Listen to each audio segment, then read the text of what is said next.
Anika Beaumont. Wrong voice, wrong face, wrong everything. But the rain was pouring, her career was destroyed, and every rideshare kept canceling. So she opened the door. The driver had tattoos crawling up his neck, a scar under his eye, and hands that gripped the steering wheel like weapons. He didn't smile, didn't explain, just drove. Then another car started following them. "Get down," he said, voice cold as death. Gunshots shattered the windows. And when the smoke cleared, he turned to her and said 5 words that flipped her entire world. "I'm not your driver." Before we continue, if you believe corrupt bosses who destroy innocent careers deserve to be exposed, hit that subscribe button for Ebony and Pearl stories. Only manipulators and workplace bullies won't subscribe. Inside, silence felt like a weapon. The driver, tattooed neck, sharp jawline, cold eyes, checked the mirrors too often, gripped the steering wheel too tight, moved like a man expecting war. Anika's heart pounded. Something was wrong. Terribly wrong. "Rough night?" he finally asked. She didn't know why she answered honestly. "My boss tried to destroy me. Lied to HR, said I fabricated numbers." His fingers tightened around the wheel, knuckles white, tattoos dark against skin. "You're too sharp for someone like that to step on," he said quietly. "How would you know?" she shot back. He didn't respond. But then she saw it, another car following them. At first, coincidence. Until the driver took a sharp turn down an empty alley and said the words that changed everything. "Anika, get down." Boom. Gunshots cracked the air. Windows shattered. Anika screamed as glass exploded around her, raining down like deadly diamonds. She threw herself to the floor, hands over her head, heart hammering so hard she thought it would burst. The driver stepped out calmly, too calmly, like he'd done this 1,000 times. Through the shattered window, Anika watched in frozen horror. He moved like death itself. Fluid, precise, lethal. One attacker went down, then another, then a third. No hesitation, no fear, just brutal, controlled efficiency. When he slid back into the driver's seat, breath steady, eyes sharp, blood splattered on his collar, he said, "You need to trust me now." Anika's voice shook. "Who are you?" His jaw flexed before he gave the answer that shattered her reality. "I'm not your driver. I'm Yom Jean, and those men were here for me." Her blood ran cold. She'd heard that name whispered in street gossip. Some said he controlled half the underground ports. Others said he was dead. No one knew what he looked like. Until now. Jean drove fast, weaving through side streets, losing the tail. Rain pounded the windshield. Sirens wailed in the distance. Anika pressed herself against the door, mind racing. "I'm in a car with a Mafia boss. I'm going to die. This is how it ends." But instead of driving her somewhere remote to finish her off, Jean took quiet turn into an abandoned parking garage. He killed the engine. Silence. Only the sound of rain echoing through concrete. "You shouldn't be involved in this," he said, staring straight ahead. "Tonight wasn't coincidence." "What do you mean?" Anika demanded, fear turning into anger. "What the hell is going on?" He hesitated for the first time. "Someone wanted me occupied. Vulnerable. They used you to do it." "Why me?" Her voice cracked. His eyes softened only for a heartbeat. "Because of what you did 10 years ago." Her confusion deepened. "I don't understand." Jean turned to face her fully. "When I was 19, injured and hunted, I collapsed outside a community center. A young woman found me bleeding, panicking, freezing. Anika's breath caught. Instead of calling the police, which would have meant my death, she hid me, cleaned my wound, warned me before the hitmen returned." He paused. I never saw her face clearly, just her gold hoop earrings, her soft voice, her steady hands. Unconsciously, Anika touched her earrings, the same gold hoops she'd worn for years. You saved me once, UK Jean murmured. I recognized those earrings the moment you stepped into my car. I didn't intend for you to get caught in this mess. Anika's world tilted. All these years later, the stranger she'd saved was now the most dangerous man in the city. Before she could respond, the garage lights flickered off. Clap, clap, clap. A slow, mocking applause echoed through the darkness. A tall figure stepped forward from the shadows. Expensive suit, cruel smile. CEO Calvin Rourke. Her boss. Anika's jaw dropped. UK Jean exhaled sharply. Of course. Him. Rourke smirked. Ms. Beaumont, I didn't expect you to discover your little driver's secret so quickly. How unfortunate for you both. What are you doing here? Anika whispered. Your numbers weren't the only thing I rigged tonight, sweetheart. Rourke's voice dripped with venom. I've been laundering money through your company for years. UK Jean's voice turned cold as ice, and she was about to expose you. Exactly. Rourke pulled out a gun.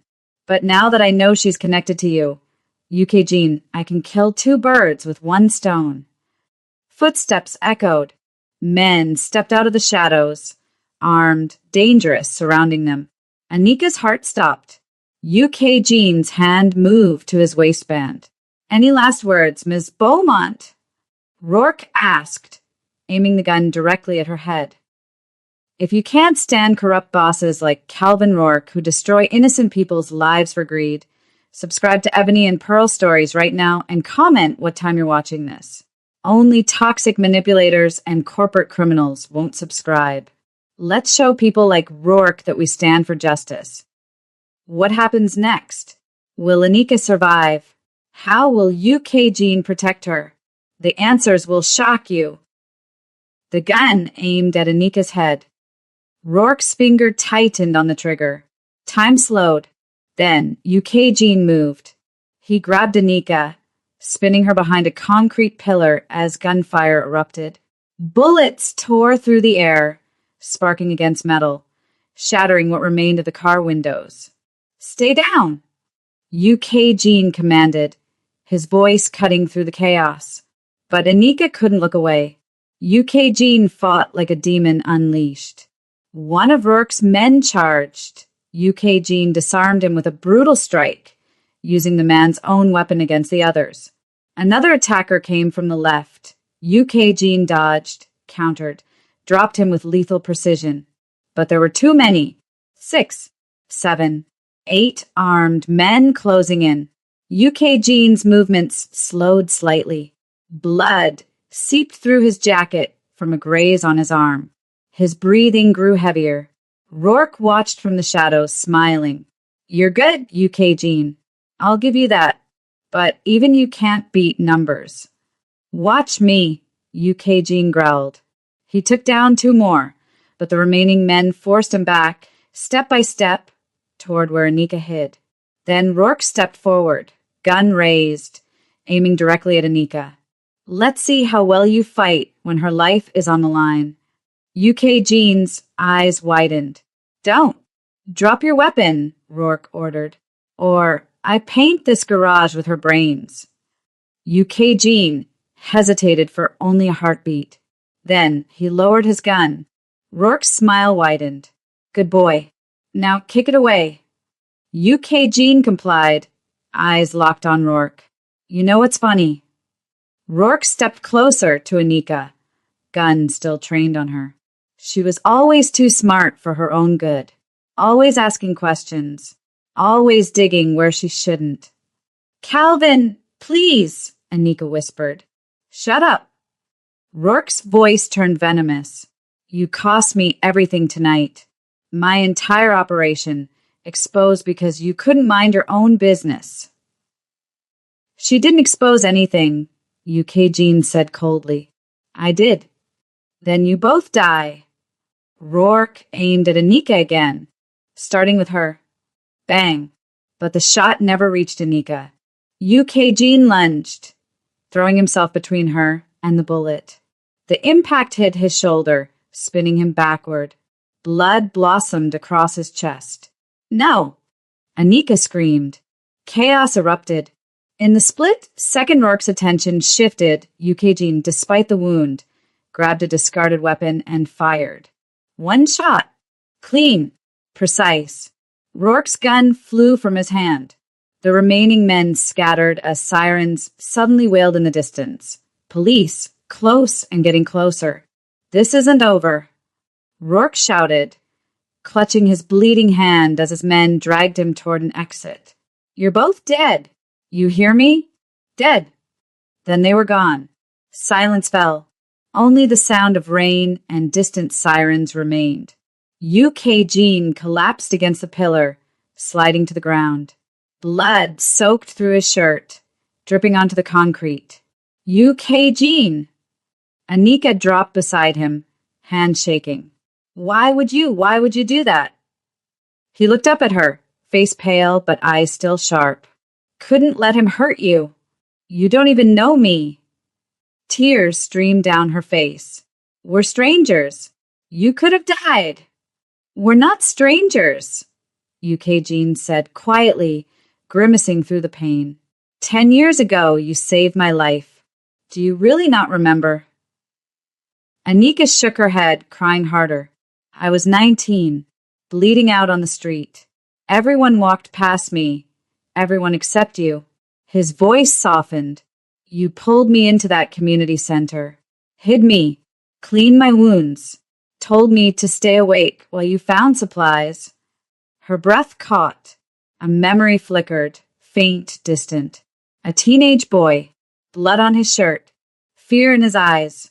Please don't call the police. They'll kill me. I remember, she whispered.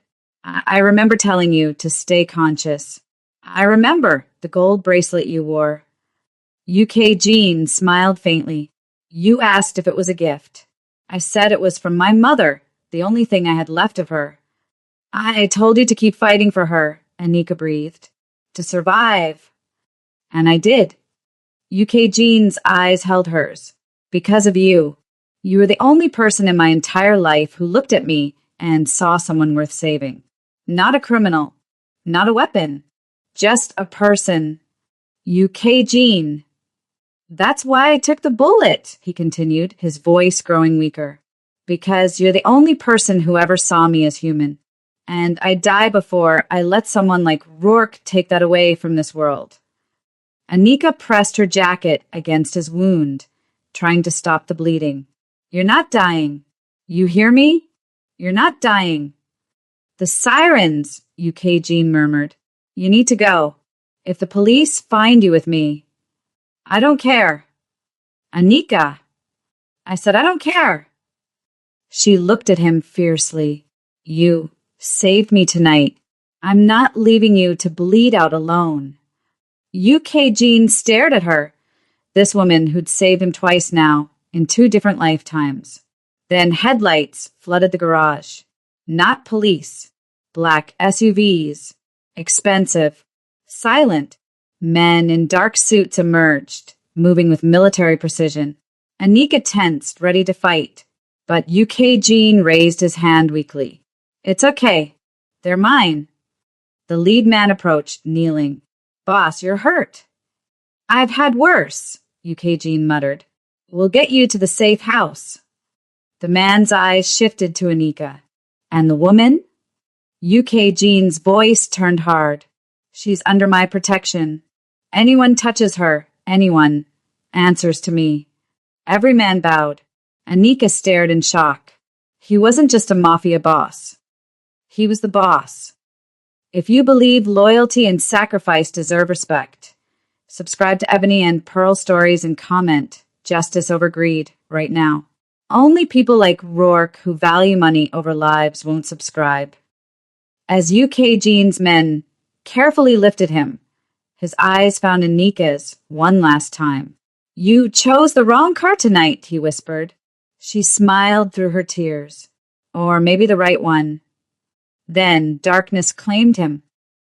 The safe house was nothing like Anika expected. No dark basement. No torture chambers.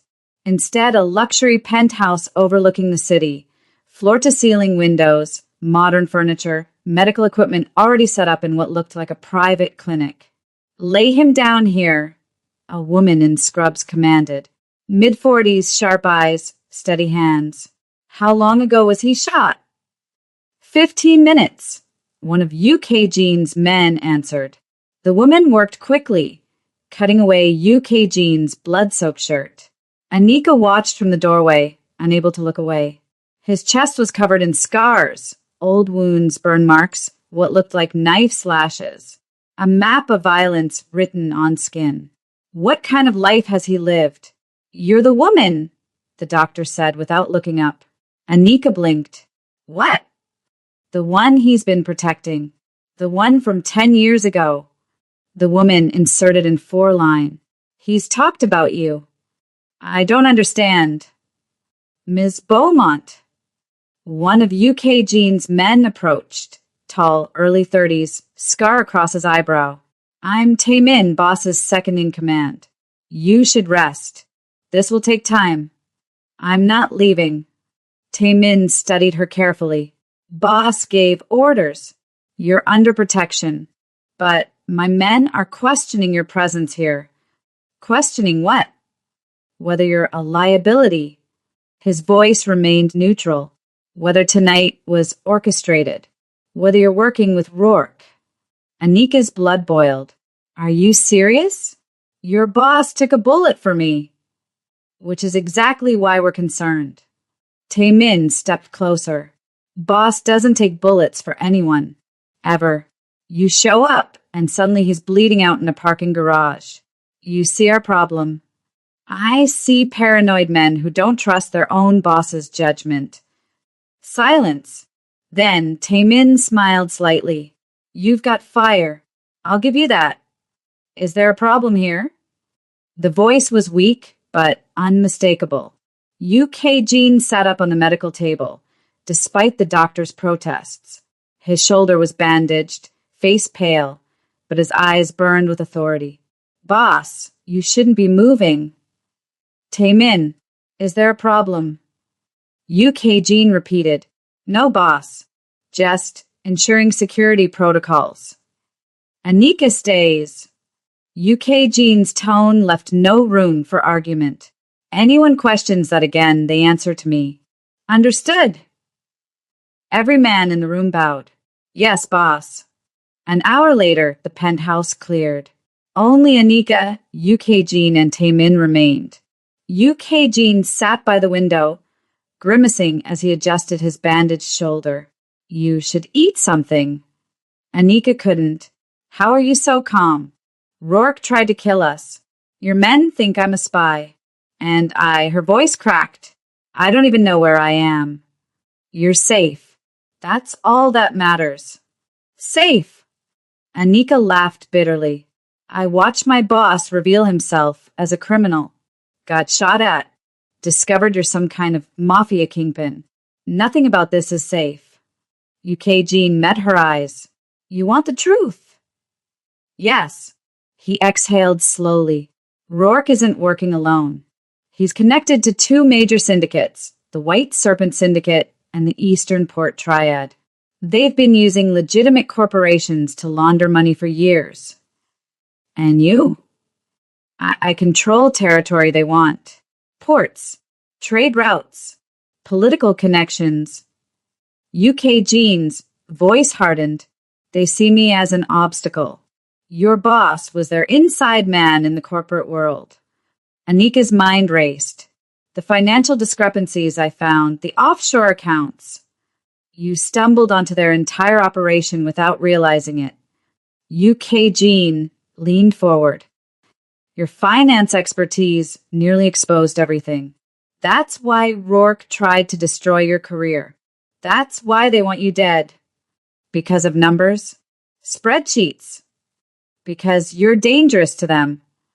UKG's eyes held hers. "You have a gift for seeing patterns others miss. In their world, that makes you a threat worth eliminating." Anika sank into a chair. "This can't be real." "It is. And now you're caught between 2 worlds. UK Jean gestured to the city below. Out there, corporate criminals hiding behind suits in boardrooms. In here, people like me who control what happens in the shadows. What exactly do you control? Anika asked quietly. UK Jean didn't flinch. Underground clubs, high-stakes gambling, import operations that don't always follow legal channels, political leverage, information networks. So you're a criminal? Yes. No hesitation. But I have rules. I don't traffic people. I don't deal drugs. I don't hurt innocents. And I protect those who can't protect themselves. How noble, Anika said sarcastically. I never claimed to be noble. UK Jean stood, walking toward her despite his injury. But the world isn't black and white. The legitimate businessmen in towers like the one you worked in, they destroy lives legally. I destroy lives in the dark. The difference is I don't pretend to be something I'm not. Anika looked up at him. Did you kidnap me? No. Then I can leave? UK Jean's jaw tightened. You can try, but the moment you step outside my protection, Rourke's associates will find you. They have resources you can't imagine. Money, connections, killers on payroll. So I'm a prisoner. You're alive. His voice softened. There's a difference. Tears burned Anika's eyes. I just wanted a promotion. I just wanted to do my job well. And now you know too much. And you're worth too much. UK Jean knelt in front of her chair, wincing through the pain. I know this isn't fair. I know you didn't ask for this. But I will keep you alive. That's a promise. Anika stared at this man, this dangerous, scarred, impossibly complicated man who'd taken a bullet for her. Why, she whispered. Why does my life matter so much to you? UK Jean's eyes darkened with old pain. Because 10 years ago, when I was bleeding out on that street, I was ready to die. I had been beaten, hunted, betrayed by everyone I thought I could trust. He paused. Then you found me. You didn't see a criminal or a threat. You saw a scared kid who needed help. You risked yourself to save me. His voice grew rough. That moment became my compass. Every decision I've made since then, I've asked myself, what would that woman do? The one who chose kindness when the world chose cruelty. Anika's breath caught. So, yes, your life matters, UK Jean finished. Because you reminded me that humanity still exists. And I'll be damned if I let men like Rourke extinguish that light. If you believe kindness in a cruel world deserves protection, subscribe to Ebony and Pearl Stories and comment, Humanity Over Greed. Only heartless manipulators like Rourke and his associates won't subscribe.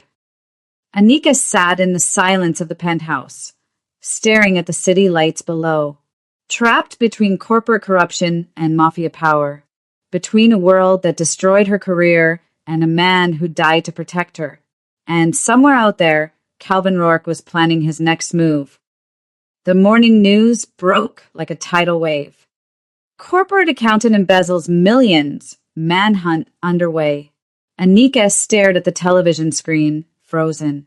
Her face, her name, her entire life dismantled on live broadcast. Financial analyst Anika Beaumont is wanted for questioning in connection with a multi-million-dollar embezzlement scheme, the anchor announced. Sources say she falsified reports, doctored emails, and stole from her employer over a 2-year period. Turn it off, UK Jean ordered from across the room. But Anika couldn't look away. They showed screenshots, emails she'd never written, financial transfers she'd never authorized, bank statements showing deposits to accounts she'd never opened. All fake, all perfectly constructed lies. He did this, Anika whispered. Rourke did this. Taemin entered the room, tablet in hand. It's worse. They've issued a warrant. Police, FBI, everyone's looking for her. And the media is painting her as a master criminal. UK Jean's jaw tightened. Rourke's covering his tracks. Destroy her credibility so no one believes anything she says. It's working. Taemin scrolled through articles. Former colleagues are giving interviews, saying she was always secretive, that she acted suspicious. They're turning her into a villain. Anika's hand shook. My entire career, my reputation, everything I worked for, gone. Not gone, Jean said quietly. Just under attack. There's a difference. What difference? Anika's voice cracked. Even if I prove my innocence, the damage is done. No one will hire me. No one will trust me. I'm destroyed. Jean crossed the room, kneeling in front of her. Then we destroy him first. How? I'm calling a meeting with the White Serpent Syndicate's second in command. They're Rourke's partners. If I can turn them against him, his entire operation collapses. And if they don't turn, Jean's eyes darkened. Then I make them. The meeting was set for midnight at a neutral location, an abandoned warehouse on the industrial pier. Jean prepared carefully, checking weapons, briefing his men. Anika watched from the corner of the operations room, feeling useless. Boss, you sure about this? Taemin asked. White Serpent doesn't negotiate. They eliminate. Then we'll be ready. And the woman? Taemin's eyes flicked to Anika. She stays here, right? Yes. Full security detail. No one gets close. Anika stood. I want to help. You help by staying alive, Jean said firmly. I'm not helpless. I know you're not. Jean's voice softened. But tonight is dangerous, and I can't focus if I'm worried about you. Before Anika could argue, he left. Midnight came and went. 1 hour passed. Then 2. Anika paced the penthouse, anxiety clawing at her chest. The guard stationed outside wouldn't tell her anything. Then gunfire echoed in the distance. Anika ran to the window. Across the city, near the industrial district, muzzle flashes lit up the night. What's happening? She demanded. The guards exchanged looks. Tell me. There was an ambush, one finally said. Someone leaked the meeting location. White Serpent brought 3 times the expected forces. Anika's heart stopped. Is Jean? We don't know. Taemin called for backup. That's all we've heard. 20 minutes later, Taemin returned, bleeding from a cut above his eye, fury in his expression. Where's Jean? Anika rushed forward. Alive. Barely. Taemin slammed his fist against the wall. It was a setup. Someone in our circle gave them our position, our numbers, everything. Who? We don't know. But boss is convinced someone close betrayed us. Taemin's eyes locked on Anika. And the timing is suspicious. What are you implying? You show up, and suddenly everything goes wrong. Boss gets shot. Our operations get compromised. Our enemies know our moves before we make them. Anika's blood boiled. You think I'm a spy? I think you're either the unluckiest woman alive or the most dangerous. Taemin stepped closer. Which is it? Neither. I'm a victim, just like Jean. Boss isn't a victim. He's a target, and you might be the weapon they're using against him. Before Anika could respond, voices echoed from the hallway. Jean's men arguing. She moved closer to the door, listening. Only protecting her because of some childhood debt. She's making him weak. He took a bullet for her, for God's sake. What if Rourke planted her? What if this whole thing is orchestrated? Boss has never been like this. Not for anyone. She's a liability. Anika's chest tightened. They didn't trust her. Worse, they thought she was destroying the man who'd saved her life. She couldn't stay hidden. Anika returned to the main room, found the laptop Taemin had left on the table, and got to work. If they thought she was useless, she'd prove them wrong. She pulled up every file she'd ever worked on at her company. cross-referenced Rourke's financial records, traced offshore accounts, followed money trails through shell corporations. Hours passed. Slowly, the picture emerged. Rourke wasn't just laundering money. He was funding both the White Serpent Syndicate and the Eastern Port Triad, playing them against each other while skimming profits from both. And the evidence was all there, hidden in plain sight. Doctored quarterly reports, falsified expense accounts, dummy corporations in tax havens, everything she needed to destroy him. "What are you doing?" Anika jumped. UK Jean stood in the doorway, bandaged and exhausted but alive. "Building a case," she said, "against Rourke, against his partners, against everyone who's trying to kill us." UK Jean crossed the room quickly. "I told you to stay safe." "I'm not a damsel." Anika met his eyes. "I'm your ally, and allies don't sit in corners waiting to be rescued." "Anika, you took a bullet for me. You're risking everything to protect me. The least I can do is fight back." She gestured to the screen. "I found enough evidence to cripple both syndicates. Bank records, money trails, witness testimonies buried in emails. Everything." UK Jean stared at the data, then at her. "You did this in one night." "This is what I'm good at. Numbers, patterns, financial forensics." Anika's voice strengthened. "You fight with weapons. I fight with spreadsheets. And right now, these spreadsheets are more dangerous to them than any gun." For the first time in days, UK Jean smiled. "You're remarkable." "I'm angry."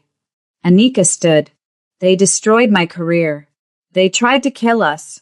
They turned your own men against you. I'm done being a victim." UK Jean reached out, cupping her face gently despite his injuries. "I knew you were special 10 years ago, but now," his voice grew rough, "now I see the warrior you've become." Anika's breath caught. The moment stretched between them, charged, dangerous, full of unspoken feelings. Then UK Jean's phone buzzed. He pulled it out, face darkening as he read the message. "What is it?" Anika asked. UK Jean showed her the screen. "Anika Beaumont, Pier 17, midnight. Come alone or Yom. UK Jean dies tonight. CR." Below the message, a photo. UK Jean safe houses his men's locations, routes he'd taken that night. They knew everything. "It's a trap," UK Jean said immediately. "Of course it's a trap." Anika's mind raced. "But they're not actually after me." "What do you mean?" "Then we don't play their game." Anika met his eyes. "No, we play it better." "Anika, you're not going." "I'm going, but not alone, and not unprepared." She saved the files to an encrypted drive. "I have everything we need to destroy Rourke's empire, but we need him alive to testify. This is our chance to end it." UK Jean's jaw clenched. "If I let you walk into that trap." "You're not letting me do anything. I'm choosing to fight." Anika stepped closer. 10 years ago, I saved your life. Tonight, let me save both of us." UK Jean stared at her. This brilliant, fearless woman who turned his entire world upside down. "Together," he finally said. "Together." If you believe fighting back against corrupt systems is worth the risk, subscribe to Ebony and Pearl Stories and comment, "I choose to fight." Only cowards who bow to manipulators like Rourke won't subscribe. As midnight approached, Anika prepared for war, not with weapons, but with the one thing that terrified men like Rourke more than anything, the truth. And somewhere across the city, in the shadows of Pier 17, a trap was being set. But this time, the prey was ready to bite back. Pier 17 was a graveyard of rusted shipping containers and broken dreams. Anika stepped out of the car alone, as instructed. Rain misted the air. Floodlights cast harsh shadows across the abandoned yard. 50 feet ahead, Calvin Rourke stood surrounded by armed men. White Serpent enforcers on his left, Easternport Triad soldiers on his right. Miss Beaumont! Rourke's voice echoed across the pier. So nice of you to accept my invitation. Anika walked forward, heart pounding, but spine straight. Let's end this, Calvin. Oh, we will. Rourke smiled coldly. But first, I need something from you. Those financial files you've been building. The evidence you think will destroy me. You'll never get them. Really? Rourke gestured. Two men dragged forward a bloodied figure. Taemin, barely conscious. Your boyfriend's second-in-command was quite chatty before he passed out. Told us everything about your little research project. Anika's fists clenched. You're a coward, Calvin. Hiding behind guns and hired muscle because you know you can't win any other way. I'm a businessman. I use available resources. Rourke stepped closer. Here's how this works. You give me those files. You work for me. Use that brilliant financial mind to clean my money, hide my assets. Do that and I let you live. And if I refuse, then I kill Taemin. Then I kill UK Jean when my men find him. Then I kill you. Rourke pulled out a gun. Your choice. Become my weapon or die like a martyr. Either way, I win. Anika's mind raced, buying time. You think the syndicates will let you keep double-crossing them? I've seen your books, Calvin. You're stealing from both sides. Rourke's smile faltered.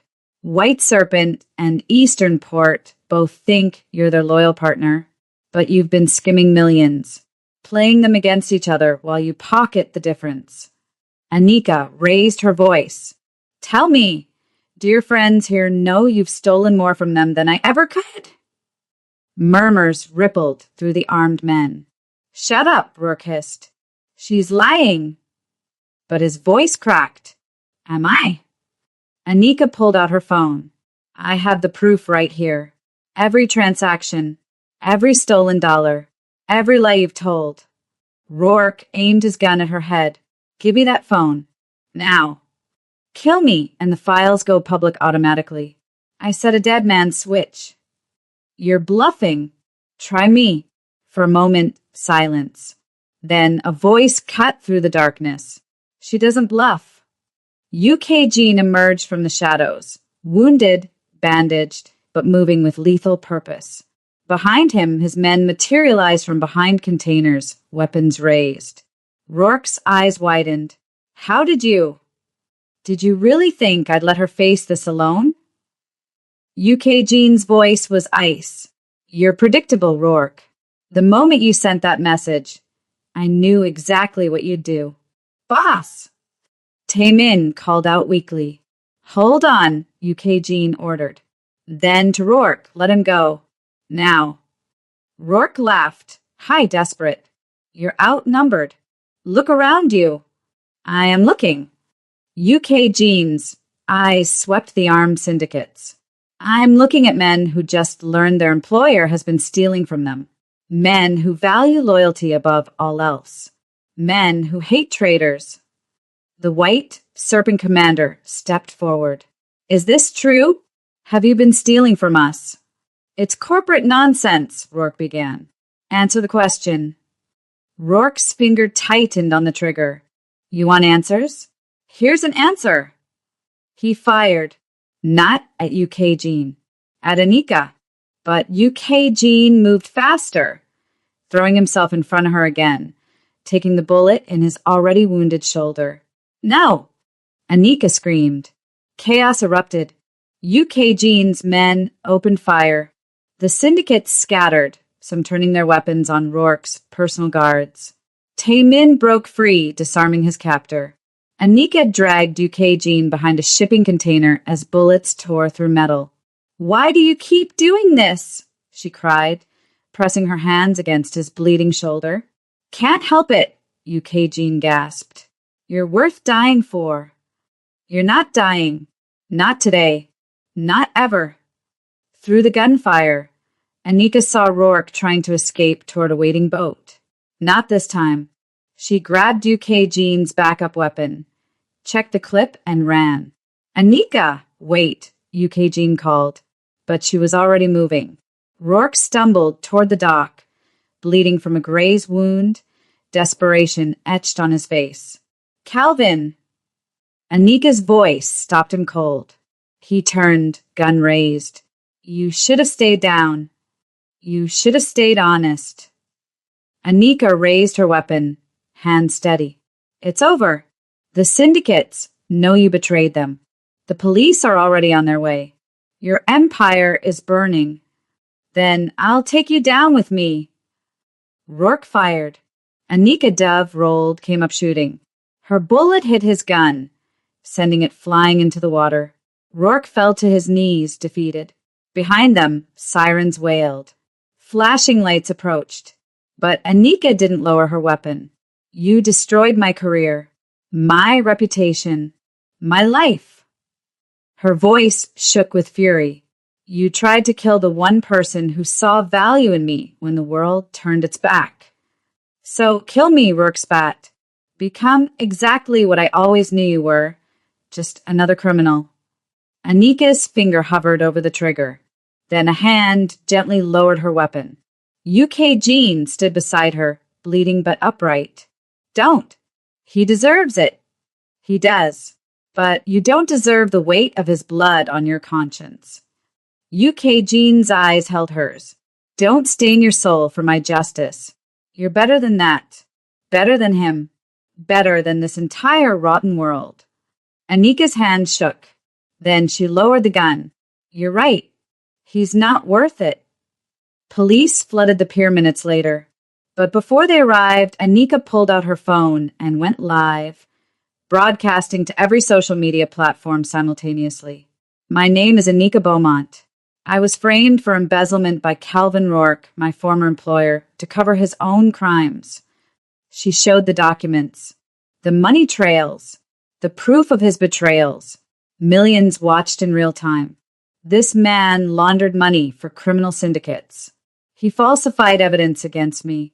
He tried to have me killed to protect his empire.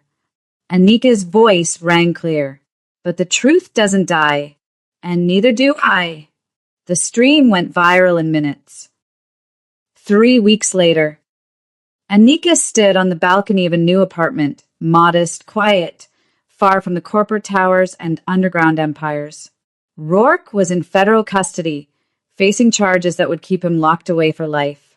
The syndicates he'd betrayed had turned state's evidence to save themselves. And Anika's name was cleared. Every news outlet that had condemned her now ran apologies. Her career was destroyed, yes, but she was free. A knock at the door pulled her from her thoughts. UK Jean stood in the hallway, arm in a sling, but healing. You stopped answering my calls. I needed time to think. About what? About everything. Anika stepped aside, letting him in. You saved my life, multiple times. But I can't build my future around someone else's protection. UK Jean's jaw tightened. I understand. I don't think you do. Anika turned to face him. I'm not rejecting you. I'm choosing myself. For the first time in my life, I'm choosing my own path. Not what my boss wants. Not what society expects. Not even what the man who saved me thinks is best. What do you want? UK Jean asked quietly. Anika stepped closer. I want to rebuild.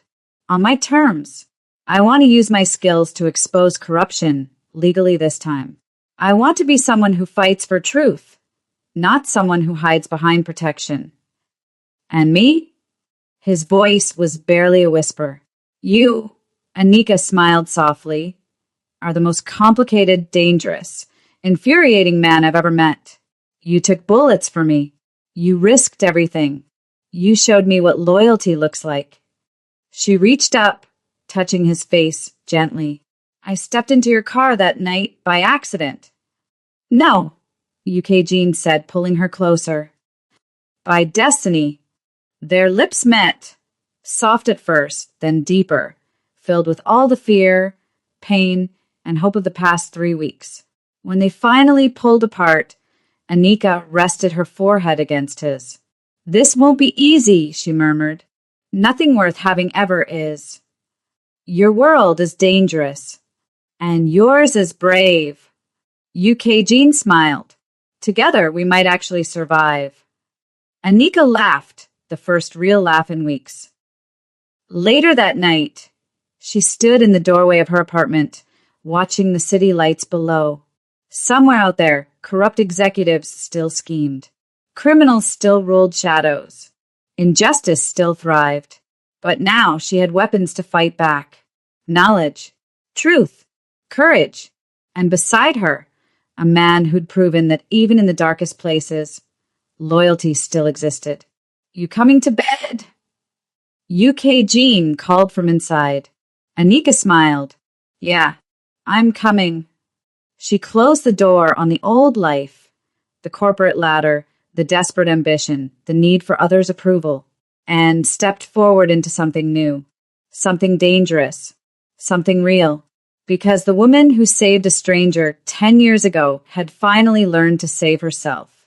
And the man who'd spent a decade honoring that kindness had finally found someone worth building a future with. Together, they would burn down every corrupt empire that tried to destroy innocent lives, starting with the next villain who thought they could win. If you believe corrupt systems deserve to be exposed and good people deserve to win, subscribe to Ebony and Pearl Stories right now.